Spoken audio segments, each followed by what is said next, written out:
Welcome back, or welcome to the New Levels Coaching Podcast. Remember, we are the coaching podcast that brings the endurance world lots of inspiration and education so you can literally go away and run with it.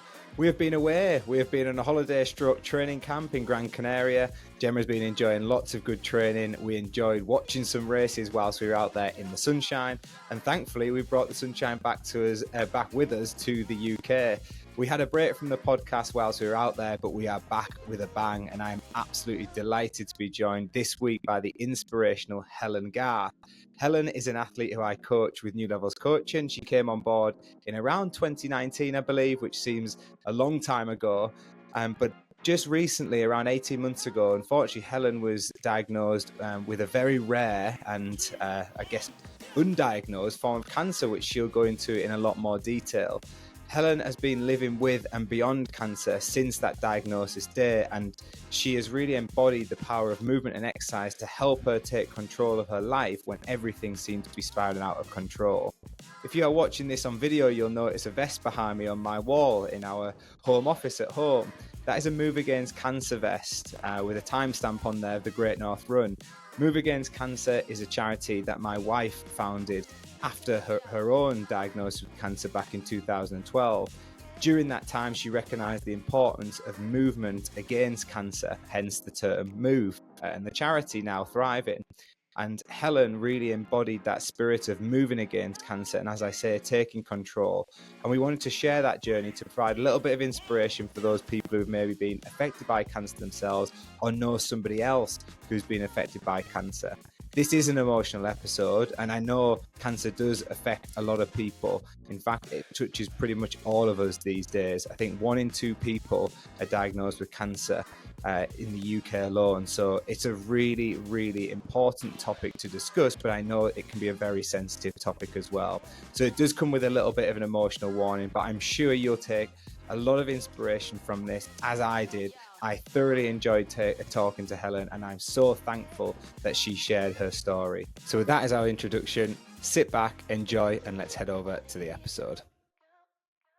So welcome to the NLC podcast, Helen. I know you are an avid listener of the pod. Always. Delighted to have you on.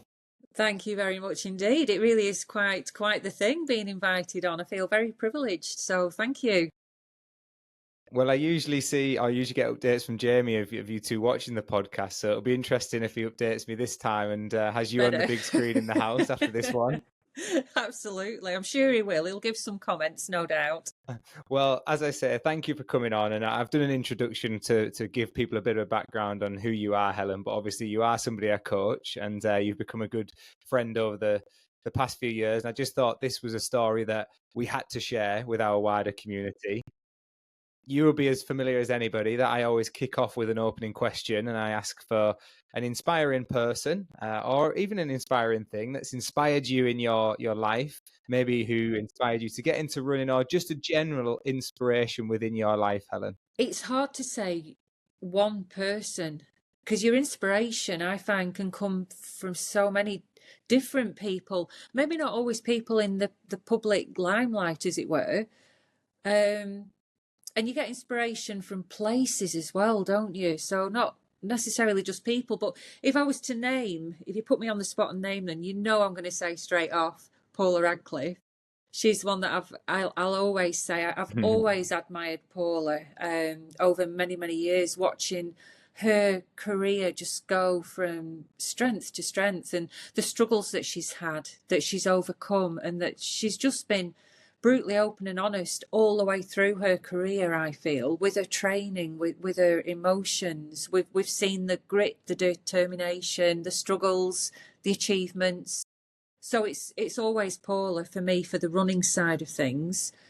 Other people along the way, I find the late Princess Diana a very inspiring woman, with her humility that she always showed in her position, and how she used that position for the good of other causes, for other people, and the role that she was put into, that she found herself in. I just think she was a very inspiring role model as well. Family members, for various different reasons. We all go through all sorts of ups and downs throughout our lives, and family members that you can depend on that are always there. I've got two brothers, very small family. My parents died a long time ago. So myself and my two brothers are very close. So I get a lot of inspiration from them in totally different ways. They are totally different characters. And I've got to say, Jamie, my other half, who you know well, he is so inspiring every day, in just his attitude, how he is with people. He's just a big heart on legs, is Jamie, and I find him very inspiring.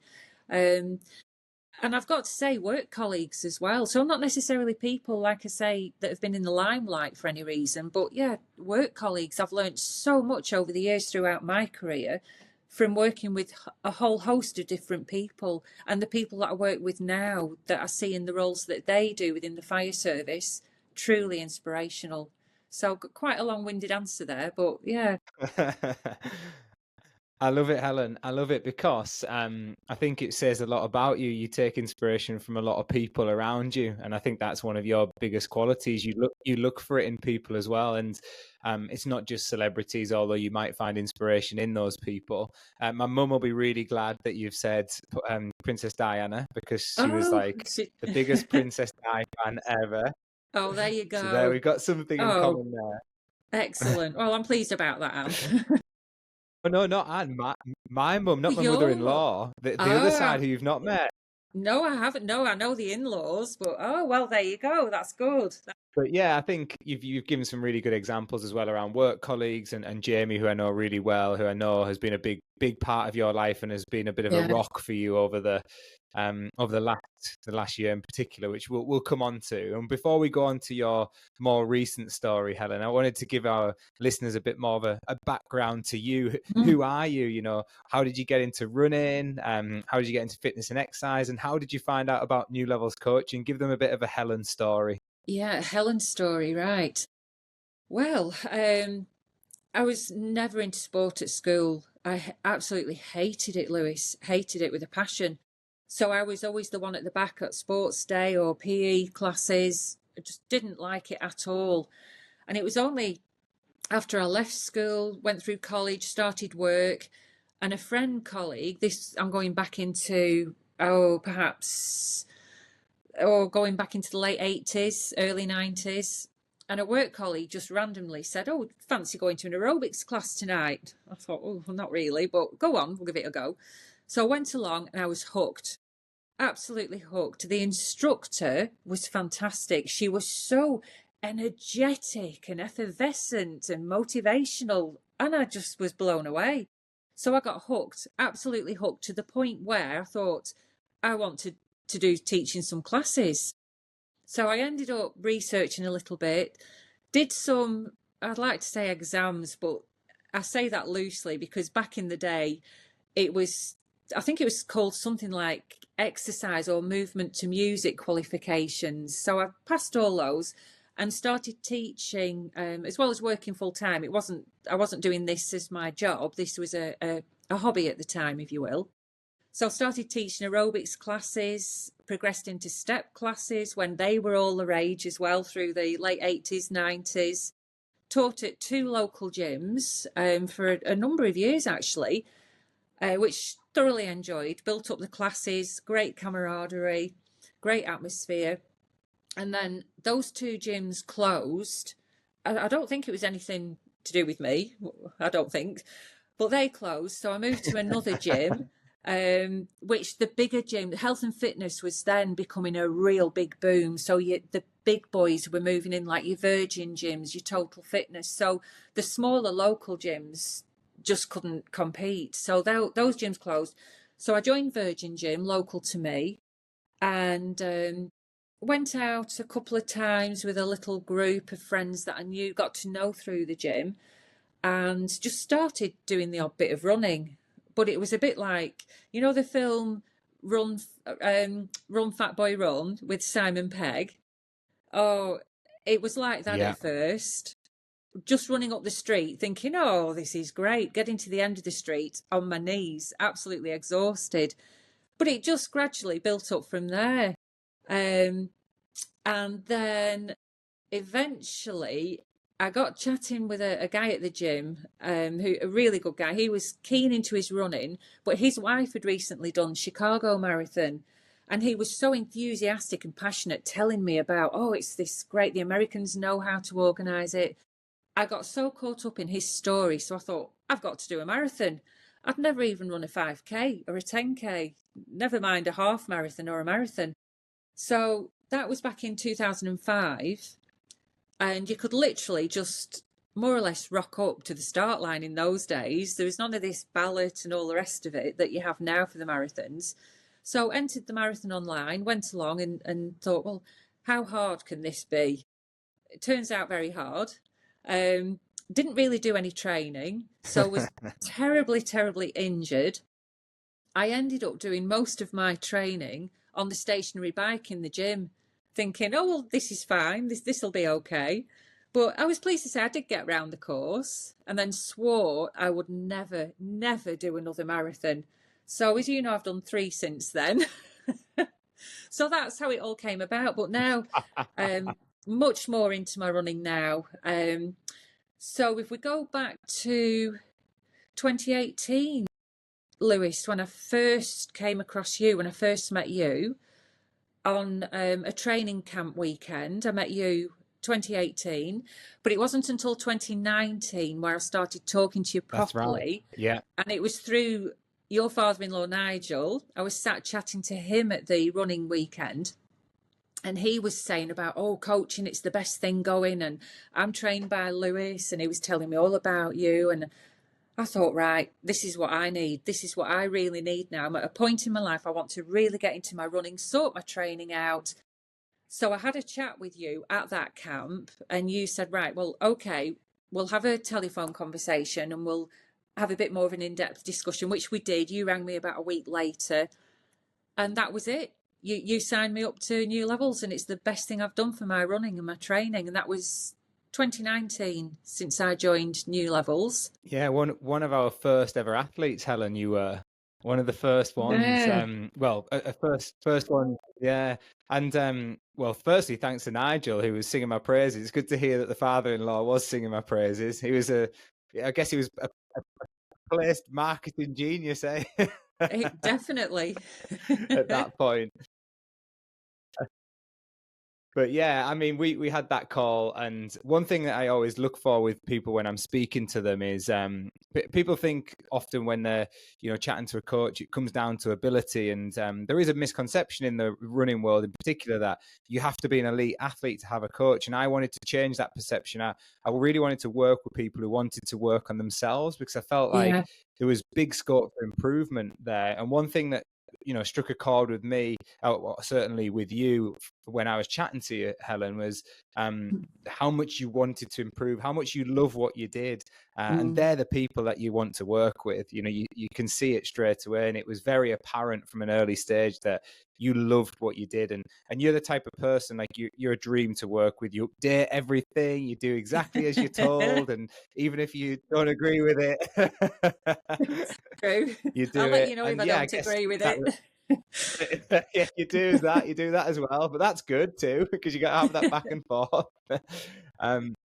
But yeah, I guess that relationship blossomed quite quickly, and obviously even now, 5-6 years down the line, we're still working together. So when you first came on board with New Levels Coaching, what were your aspirations then, Helen? What were your big goals as a runner?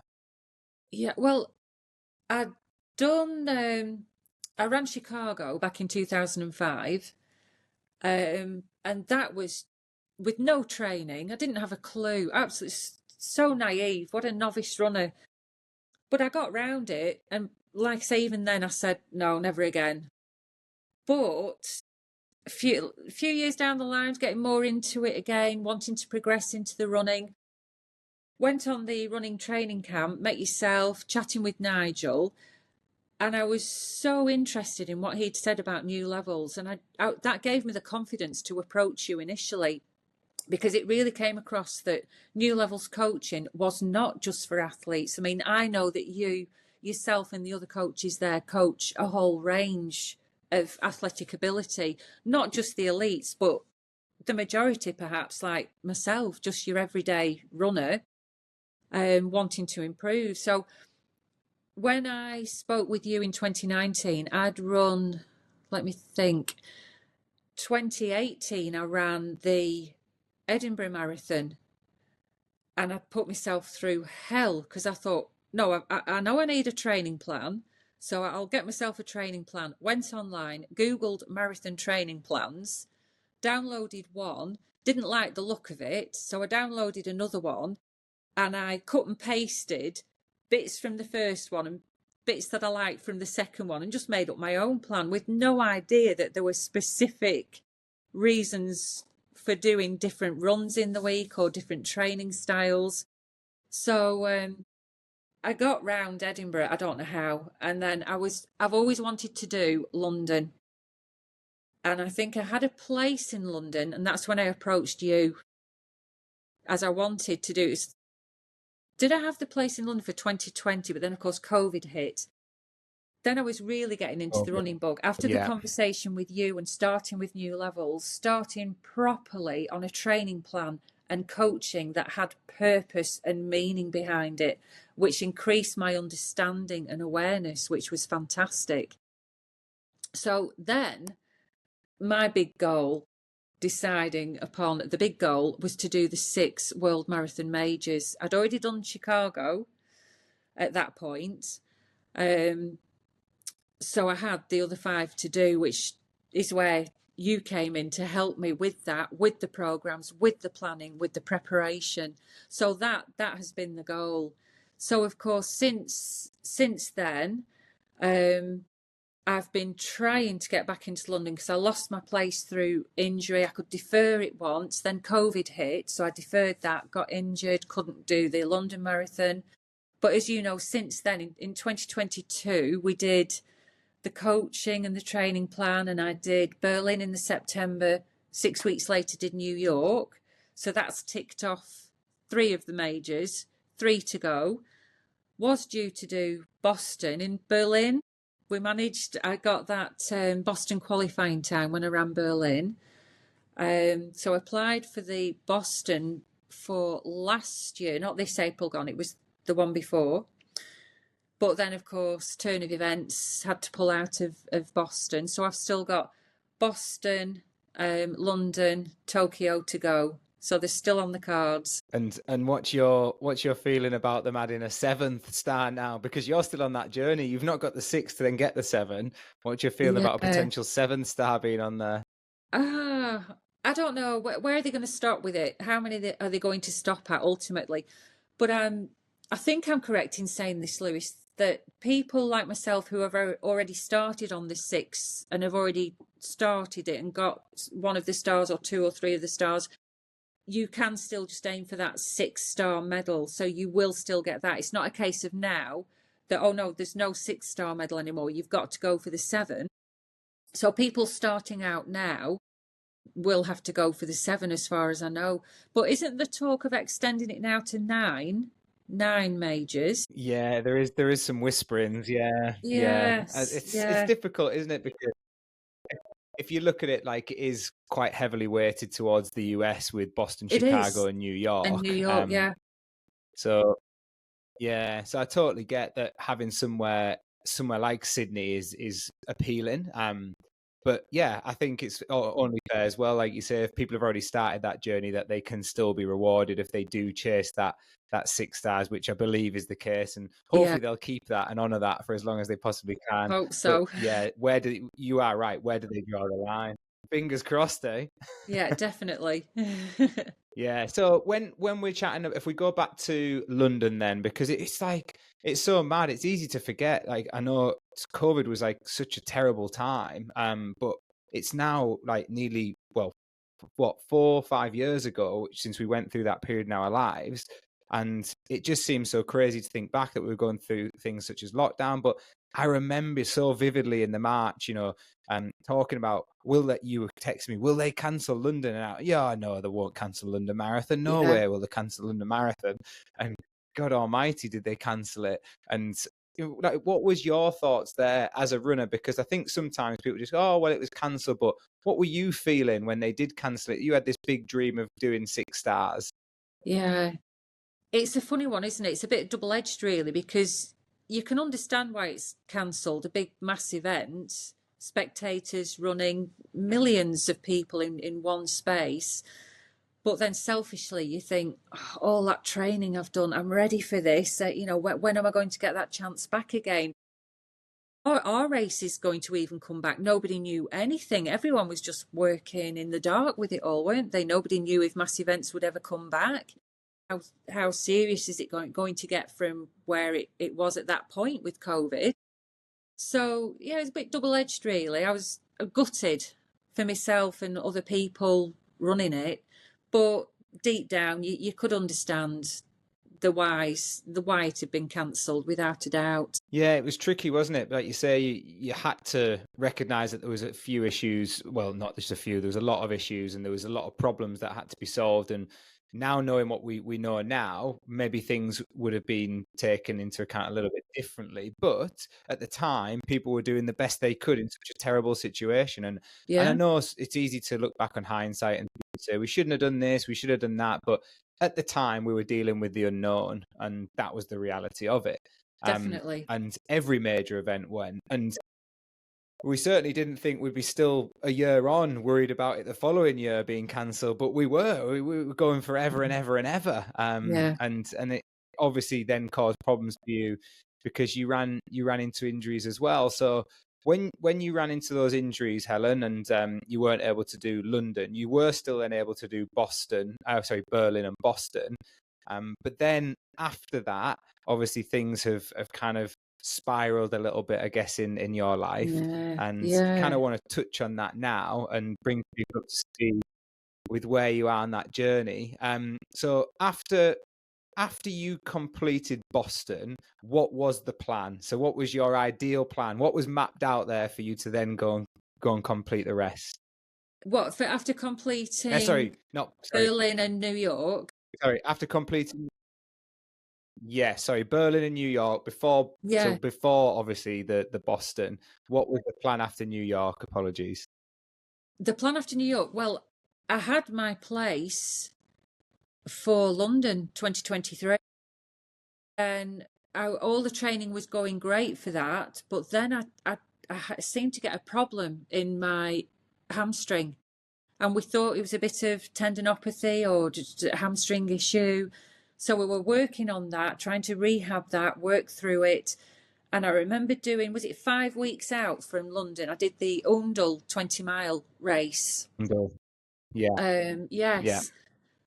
And I was about halfway through that when I just felt my back go. And I thought, oh no, I've tweaked my back here. And I thought it was because of the camber of the road, because it's country lanes, undulating route, as you know, but the camber of the road as well. I thought, oh, it's just running a bit on the side for so long. I've tweaked my back. I was determined to get over that finish line. So I did the 20 miles, finished that, couldn't walk the next day. I rang you in desperation, and I rang Nathan, my physio, in desperation. Yourself and Nathan ended up having a telephone call together, and you were both worried that it was a stress fracture. And lo and behold, it was a stress fracture. I had the MRI scan, and it showed there was a stress fracture in the left sacrum. So that was London dashed again. I had to pull out of London, and you know how upset I was about that. So then it was all about the rehab. It was all about, so it was 12 weeks of literally nothing, no running, no cross training, no walking. It was sitting, doing as little as possible for 12 weeks. So we got through that. And then the idea was just to get that base built up again. So everything was going well over that summer until the October 2023, when I was having problems. Well, throughout August, September, I started to get a bit of pain in my ribs, behind the right ribs. Wasn't sure what it was. We discussed different things it could be and worked through this, and we'll try that. Went back and forth to the doctors, and then eventually was sent for some urgent blood tests and scans. And unfortunately, that came back with a cancer diagnosis. So that really pulled the rug from under our feet with all the training and everything. So that, like I say again, that was London out of the window. I was due to run Boston in April 24, but because I then, after the cancer diagnosis in October 23, I had major surgeries in February 24. So I certainly couldn't go and run Boston, so I had to pull out of Boston 24. Yeah, and I remember, well, I'm going to backtrack a little bit. I'm going to firstly go to Oundle because Oundle's just been, Yes, it people, you'll has. have seen it on the WhatsApp group. Yeah. Yeah, everyone's been shouting about those hills, haven't they? Those hills that you remember all too well. Yes, definitely. um, but yeah, with that, I think, you know, after Oundle, we knew something was wrong. Nathan and I knew something was wrong, and we touched base, and we were both, in an unfortunate way, quite confident that it was something like a stress fracture in there, because this tendon, what was displaying as tendinopathy, obviously became a lot more serious. And we had to adapt, we had to switch, and, you know, don't panic. And then fast forward, you went through that rehab plan. Nathan managed that really well. We got you on return to run, and you were back running, but something was never quite right. And I think I first recognized something wasn't right when, and this is where it's really important for a coach and athlete to have this relationship, and feedback is so important. You were mentioning this pain in, you know, in the rib area, as you used to describe it. But I noticed over time that your feedback on your runs had just progressively become worse and worse, which was very unlike you as an athlete. You were always very positive, and you were saying I felt tired, didn't feel myself. And I also noticed pace is just slowly slipping. So you were getting slower over time, and you were feeling worse. And that was the first warning sign for me. And I remember before the lakes, which we'll go on to in a second, highlighting it in one of our team meetings. We have a core team meetings, and we bring up certain things, and we share learnings with our coaching team. And I said, I've just want to flag a concern around Helen, because I don't know if I'm not seeing something here. You know, has anybody else experienced this type of thing? And something was just telling me that something wasn't right. And the reason I was able to spot that, it wasn't necessarily that as a coach I was seeing anything. You know, I'm not this, you know, miracle worker coach you can see in people's bodies. It was because your feedback, that's what it was. Your feedback is always so good. The devil was in the detail, and it was so obvious in that when you look back at it. But then when we went to the lakes in 2023, wasn't it? The lakes 2023 October. That's when kind of I realized something wasn't right. And if you're happy to, Helen, if you'll share the kind of conversation we had that weekend, because I think that'll really, you know, resonate with certain people. Yeah, so it was the Lake District retreat that weekend. I arrived on the Friday, and I really wasn't feeling right. I'd had 3 previous trips to the doctors to see the nurse practitioner, who kept saying, "Oh, I'm sure it's nothing to worry about. We'll put your name down for an ultrasound scan." But of course, there's a long waiting list for anything like that. So I saw her the first time. I went back 4 weeks later in more pain, and she was saying again, "I'm sure it's nothing to worry about. We'll wait for the scan." I went, well, we then went on the Lakes retreat, and on the Friday, I just knew something wasn't right. I'd mentioned something to you. I rang the GPs from the retreat saying, "I need an urgent appointment." And they said, "Well, come on Monday and we'll get you back in to see the nurse practitioner again." So I'd explained all this to you, and you'd said to me at that time, "There's definitely something that needs looking at," because then you'd mentioned to me about the feedback. I hadn't even realised that perhaps paces were dropping. I just knew I was feeling more tired. I was struggling with the workouts and the sessions, not just with the running, with the strength and conditioning as well. So when you'd highlighted it as well from your perspective, just looking at all the feedback I'd given and comparing it over the few months, there was definitely alarm bells, excuse me, ringing then. So I went on the Monday on the way back for the runners retreat. I went round to the doctors on the Monday. By which time there was a slight lump, which I'd mentioned to you, on the side of my ribs. So not only was I in pain again now, there was this slight lump. the nurse practitioner looked at that and just said straight away, I need you to go straight up to the hospital for urgent blood tests and a scan.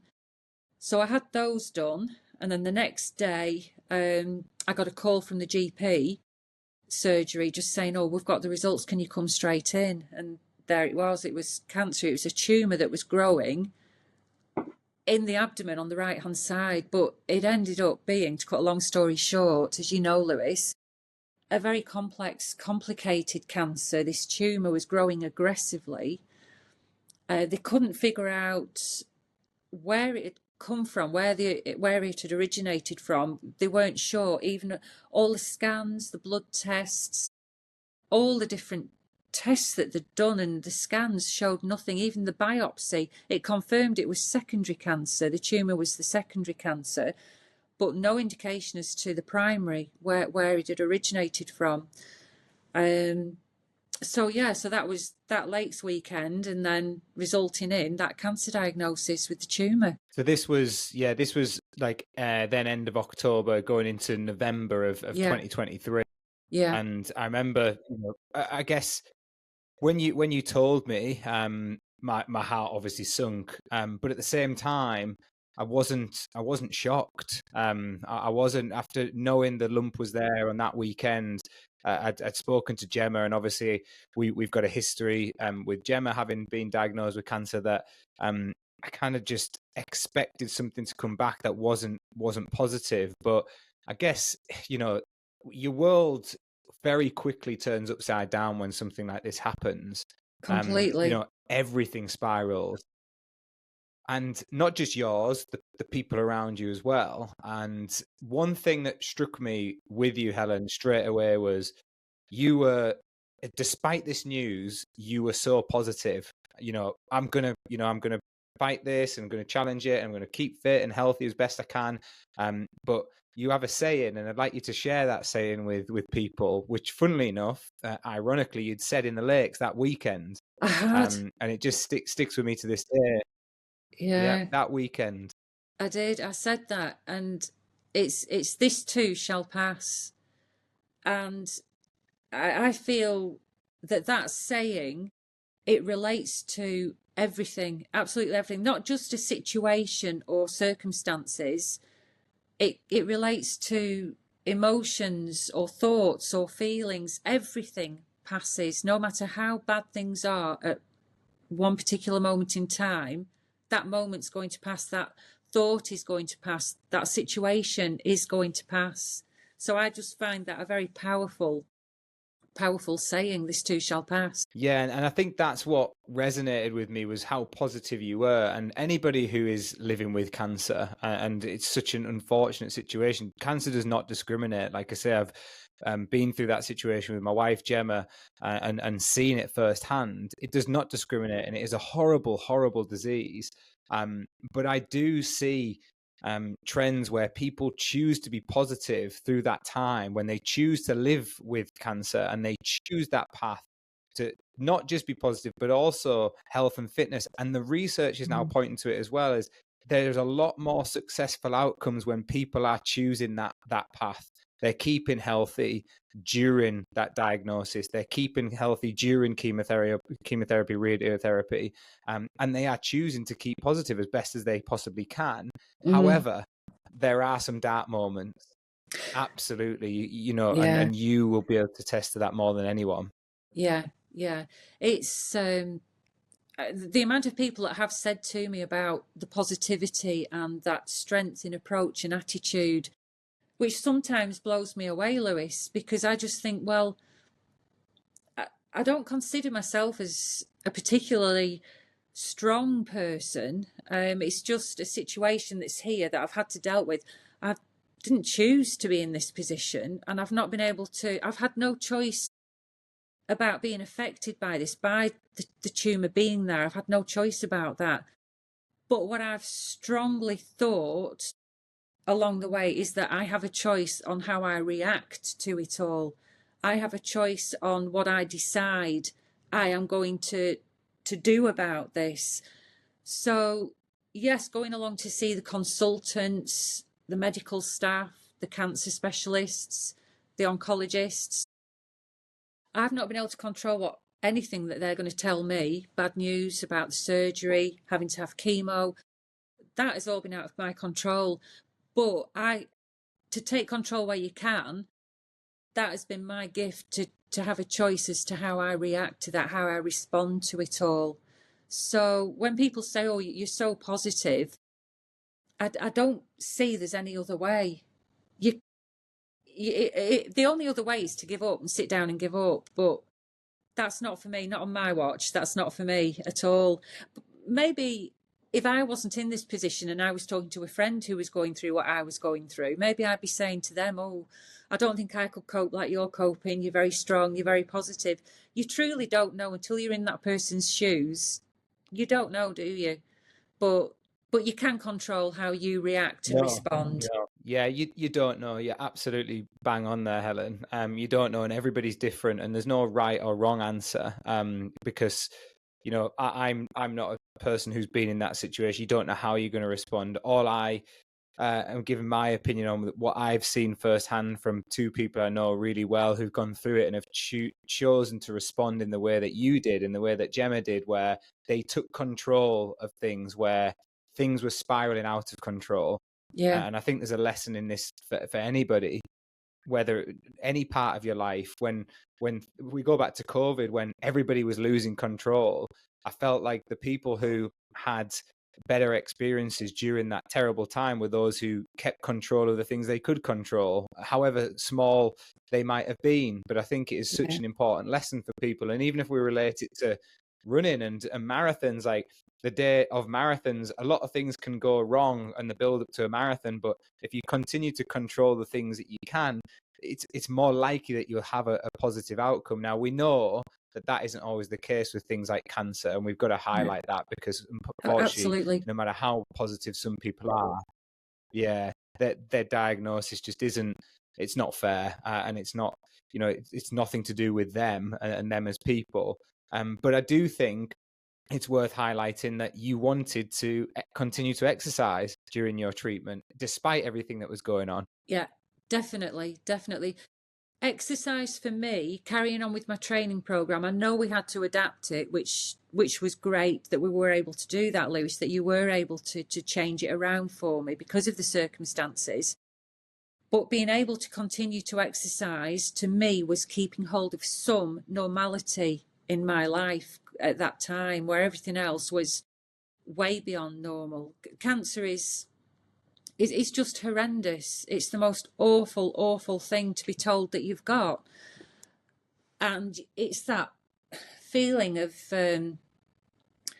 vulnerability and aloneness, and feeling that, well, does anybody else understand what I'm going through? This is horrendous. And like you say, it's keeping that positivity is hard. I'm not saying it's a breeze. You get up every morning and think, "Oh, great, I'm positive." I've had some dark moments, and it's been messy at times. It's been very, very difficult. And to keep that positivity and be upbeat is very, very difficult for anybody that's got a cancer diagnosis. At that point, at the diagnosis point, and they'd said, "Yes, it's the tumour, we need to do a biopsy, we need to do more scans," they didn't know what they were dealing with. They'd not come across this before. And even now, a year after the surgeries, we still don't know where the primary, how it all originated. So everything for the past 12, 18 months has been so out of control in life. So to keep exercising has been my positive part. And that has been the bit that I can control, that you could help me control, to keep exercising, because that to me was the normality part of life, which helped tremendously. The positivity of exercise, you cannot stress enough just how good it is and how that helps. No, you can't. And I think that's a really important message to get across. It's like, whether it's exercise or something else, it's about controlling what you can, but also keeping some level of normality in your life when difficult situations come around. And it was, for me, it's so imperative that people do that. And you did that, and a testament to you. Yes, you have those days where you can't do anything, and that's also fine, right? It's like, Yeah. I do not want to do anything today, Lewis, you might have put something on my plan, even if it was a walk, but I'm not going anywhere. I just Yeah. need to sit down. And everyone has those days. And maybe if you're happy to share, Helen, because you've kind of touched on it, this was such an unknown. I mean, I remember you saying to me, "Oh, look, I'm in the department of cancer of unknown primary," and you know, we were waiting for things to come through, which were never ever found. And this secondary tumor that appeared, or this secondary source, was what they were going to operate on. But if you're happy to share, and I know it's quite personable to you, and very personal, a little bit about what they actually did do, and how severe it was, because I think people will look now and see you returning to running, but I find it quite incredible how you're coming back after what the body has been through. But I also think it's really important to say that your body was in a really good place going in, and that is so important too. Definitely. That I'd been to see different consultants because they were trying to figure out, well, is it liver cancer? Is it bowel? Is it ovarian? But each consultant was ruling it out, saying, no, it's not my area. I've looked at the scans, it's not my area. And so it was being passed around various multidisciplinary teams. And eventually I got to meet, she's a consultant for cancer in the upper GI, upper abdominal area. And I met her on the 19th of January. I'll never forget that day.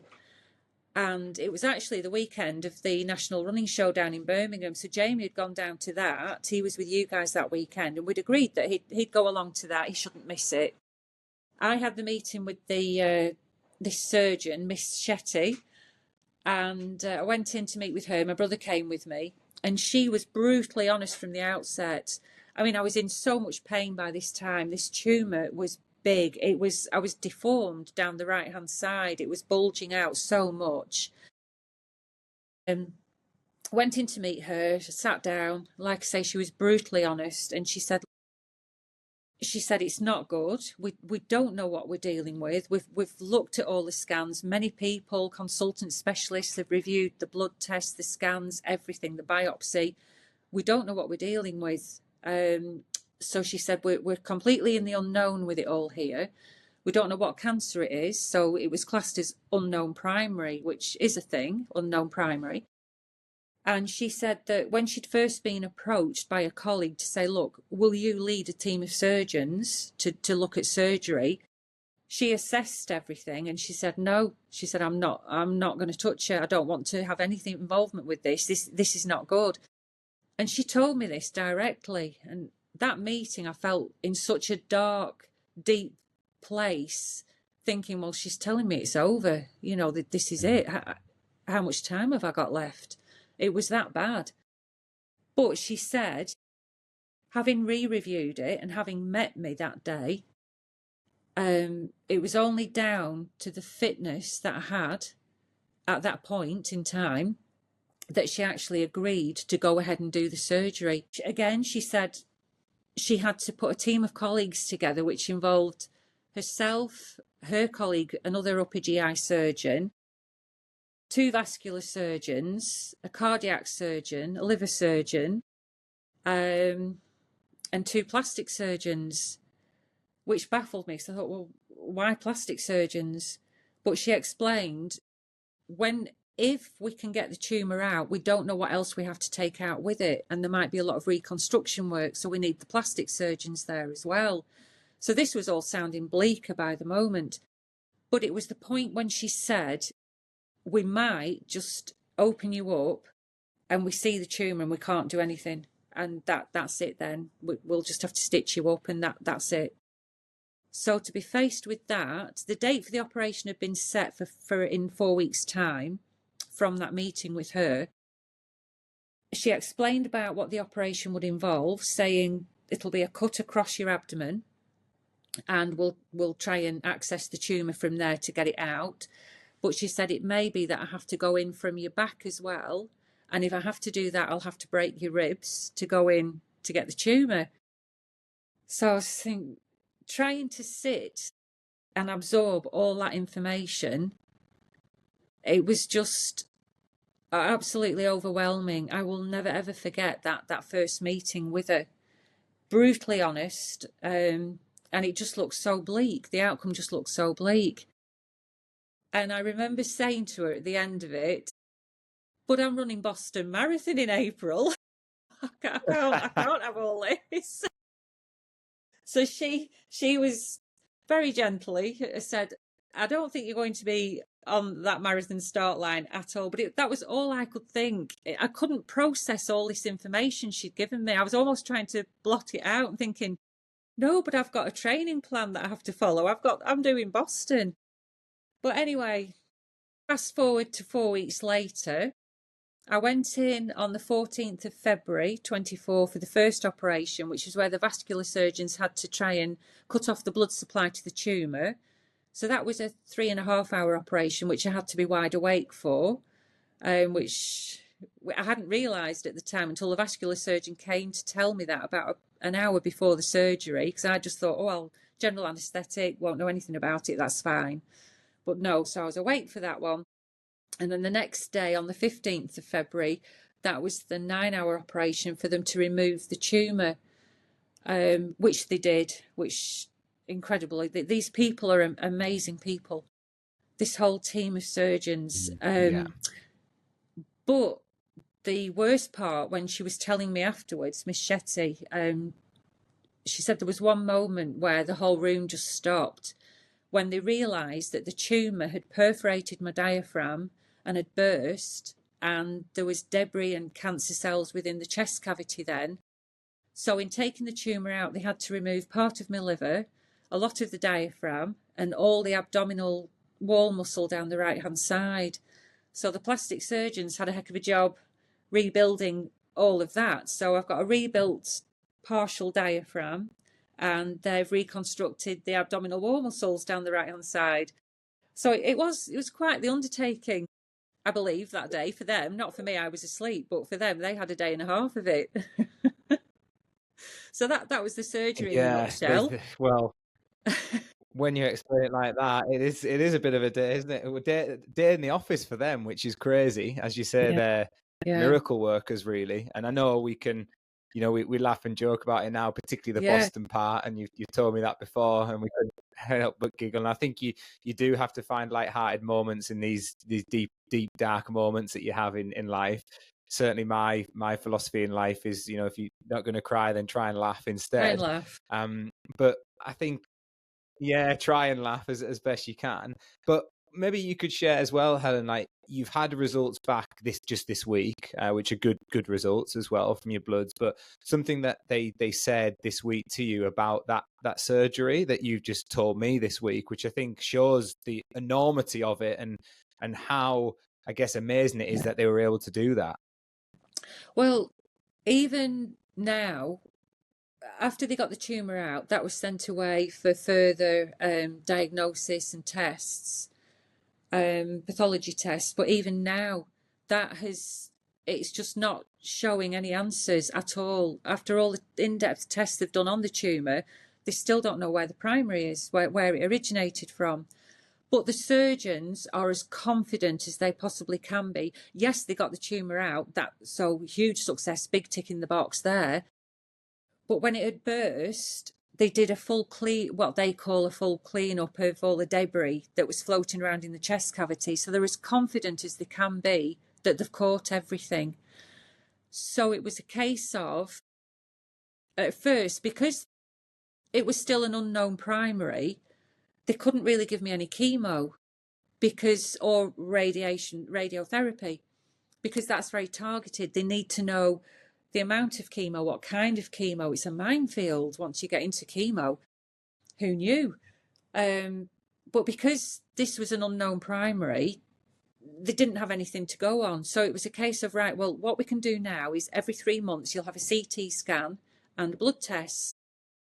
So for the past year, well, since the surgery, life for me has just been in, as you know, 3-month blocks now, going from the CT scans and the blood tests, getting the results of those, which every time, fortunately, have come back clear. The CT scans and the blood tests have come back clear.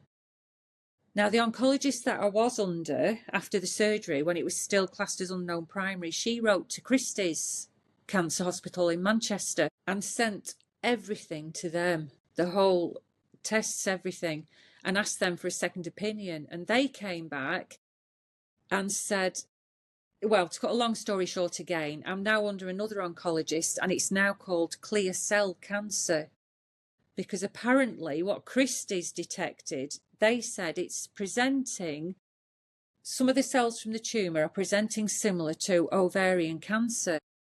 But when you drill down into those cells, it's not ovarian cancer.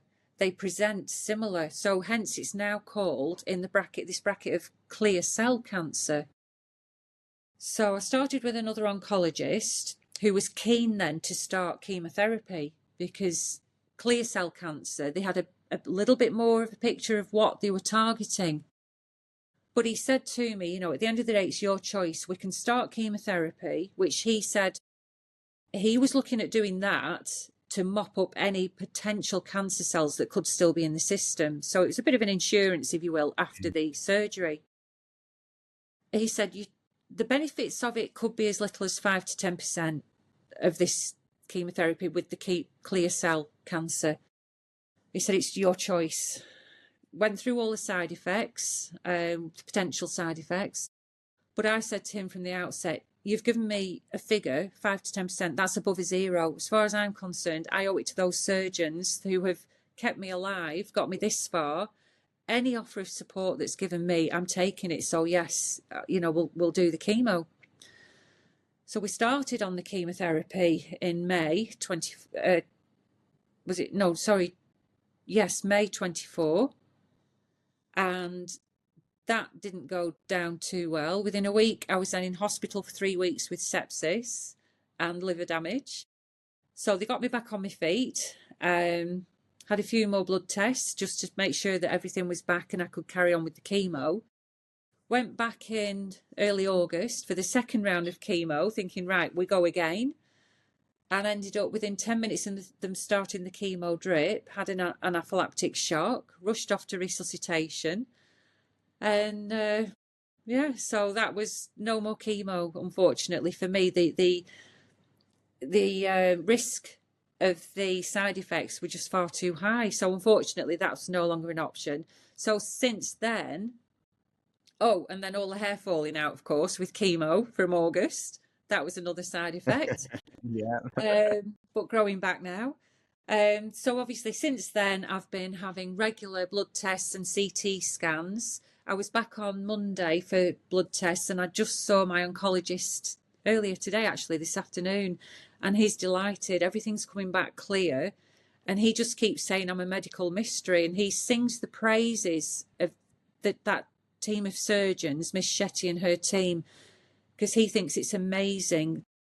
It's every credit to them that they actually took on the surgery. He said it was the severity, the seriousness of that surgery, of just getting through that surgery and surviving the surgery itself, was tremendous. And the fact that they were prepared to do that, not knowing what they were going into, not knowing what they'd find with that tumour.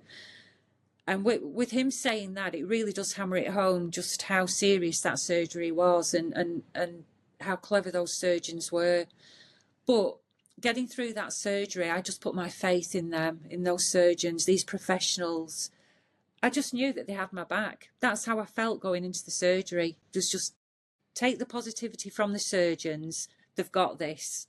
And then, like, similarly, the medical staff that helped me get through the sepsis incident, the anaphylactic shock. Again, I just had this feeling that these people are professionals. They've got my back, you know, so you've got to fight back for them. They're doing everything that they can, so you can't give up. It's they're incredible. So today was good news, all clear.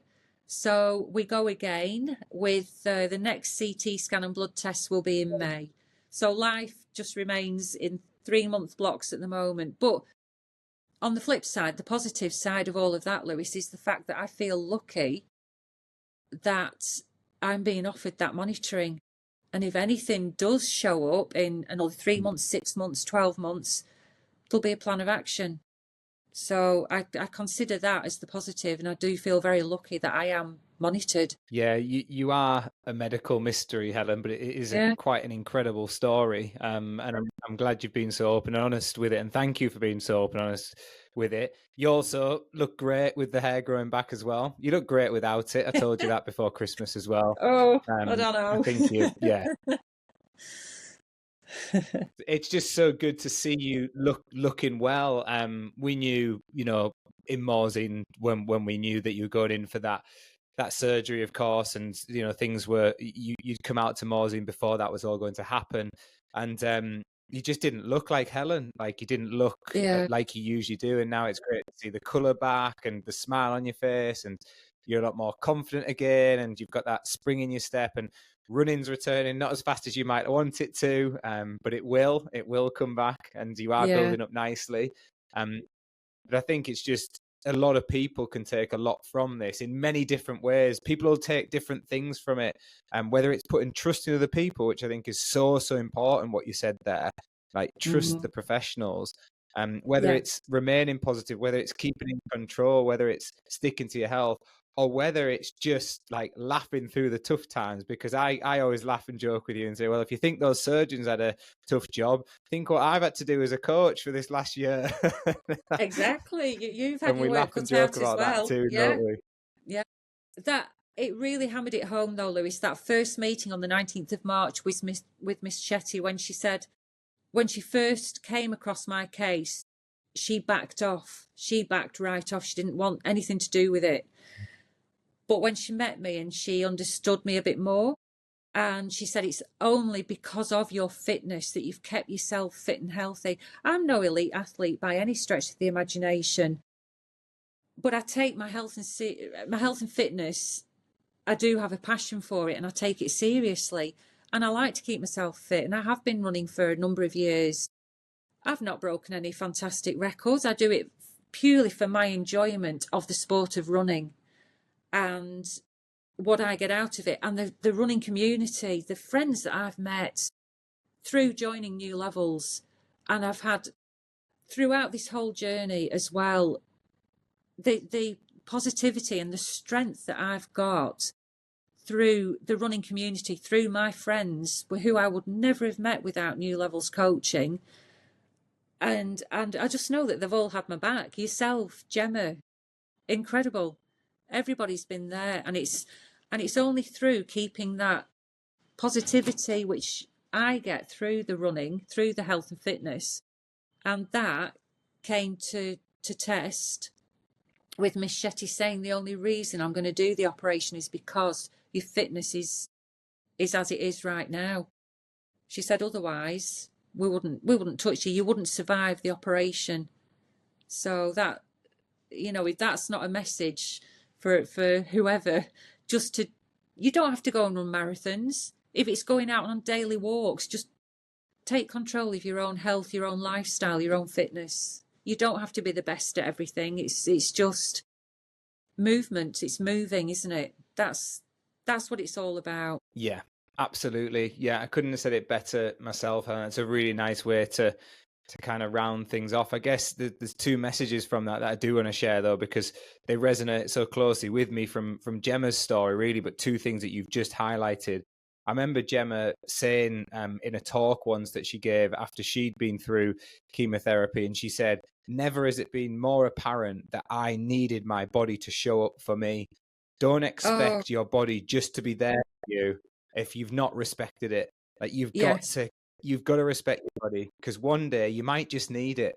And you're a great example of that. And then the other one is the kind of community and your friends and the people around you, whether it's the running community or, your team, your network. I remember her dad saying in our wedding speech, he said, the people around you, they pick you up so much that you feel like you're standing on the shoulders of giants and you're just walking with them, those people. And it does, and that's what the running community is so good for, and it's such a good place. They come together when you need it, and don't underestimate that energy is what I'm saying to people.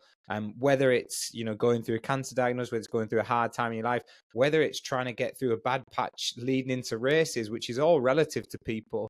Find those people who pick you up Yeah. because you won't believe the energy it can give you. And this is a really good example at the extreme end of that, isn't it? It is. It is without a doubt. No matter what you're going through life, it's not necessarily a cancer diagnosis. It might not be health related. It could be relationship. It could be financial. It could be work troubles.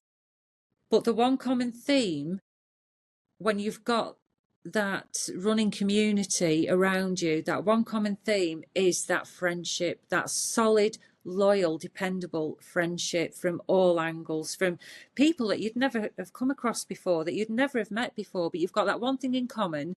You all like running, you like exercise, you like being outdoors. And that, I'll never ever take that for granted. It's incredible. The support. I think my biggest achievement, Lewis, I think, is getting to where I am right now, right this very minute, sat here talking to you. This is my biggest achievement, and I've not got here on my own. I've got here because I've been carried a lot by some amazing, some great people, family, friends, the running community.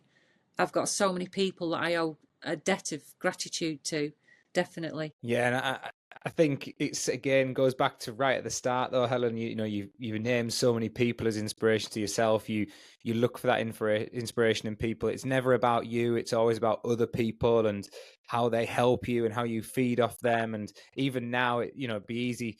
I sit here and think, wow, what you've been through, it's absolutely incredible. You are incredible. You're an inspiration to a lot of people, but still you try and deflect that back onto the people. But it shows how you take that from people and use it to help you. And I think that's, it's a real testament to you, your personality, who you are. And I know your achievement is being here and living this story and talking and sharing it as well, which I think is so important. So thank you again for doing that. But I am going to go back to the running goals because I know they're so important to you as well. You are still chasing those 6 stars as well, aren't you? It continues, Lewis. It continues. I've still got those 3 to get. So we're still on Boston, London, and Tokyo. I've got Wilmslow half marathon coming up in a couple of weeks. So at the moment, as we both know, it's just been back to basics with me, hasn't it? And building up that foundation again, building up the base blocks of the running to get that good foundation and the core built up again. So Wilmslow half in a couple of weeks will be a great benchmark. It'll be a good tester of that distance, and all aiming up to hopefully getting through the Chester Marathon in October. That's the goal at the moment for this year. The big goal is to get the other 3 majors ticked off to get the big 6 done. But I know I've got to break it down. So Wilmslow half with the goal for this year to be the Chester Marathon, and then let's see where we go from there. We'll get back into Boston. Roll on October. But yes, very patient approach, step by step, little by little, in the words of Oasis. Well, I have absolutely loved that conversation, Helen. It has been emotional, I'm not going to lie. We've laughed as well, but it has been emotional. The last emotional podcast I did was actually the one about John Nuttall, who was from Preston as well. So it must be something in the water there that you all get me emotional. But yeah, I've loved it, and I just want to say a massive thank you, not just from me but from our community as well, because like I said earlier, a lot of people will take a lot from this in different ways, and it's really great that you've been so open and honest about your story, because I know that won't have been easy as well, but I think people can take real inspiration from it, and it's a story that's better when shared. And hopefully it's helped you in some way to excuse the pun, get that off the chest. Absolutely. Brill. Well, thank you again, Helen. I'm going to wrap it up there. And we will obviously, I will check in with you again very soon. But the big positive from today is that the news has come back positive once again from the scans. So yes, long may they continue. I'm going to say thank you to everyone for tuning in. I hope you've enjoyed that episode as much as I have. Thank you. Apologies if it made you weep a little bit, or if it got a little bit emotional. I know a lot of your friends will be listening, Helen. But yeah, I'm going to round it off there and say to everyone, we'll see you all again very soon. And if you are in Wilmslow, say hi to Helen and go and cheer each other on. There'll be a big NLC community there. Thank you. Cheers, everyone. Thanks now, Helen. See you later.